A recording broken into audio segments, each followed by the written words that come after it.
All right, today I'm going to be mounting this clothesline to my wall over here at my laundry room, and I'm going to be using this Franklin Sensors T13 Pro sensor. Now, I've used a lot of stud finders, and this one, in my opinion, is the best. So with this thing, I just stick it on, press the button, it tells me right where the stud is. Right there.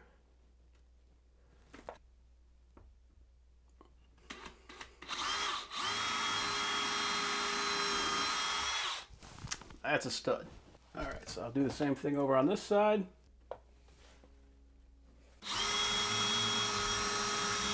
So there we go, 2 studs. So now I can hang that clothesline on here. I'm gonna know for sure that when we put a bunch of damn clothes on there, it's not gonna pull it out of the wall because it's gone straight into a stud. And it's got a little bubble over right here that you can see, and it might be a little hard for you to see from that angle, but really for just doing anything, it makes your life so much easier.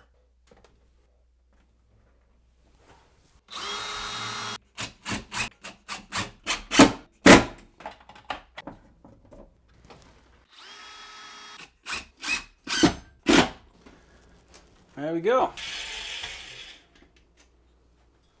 Just like that.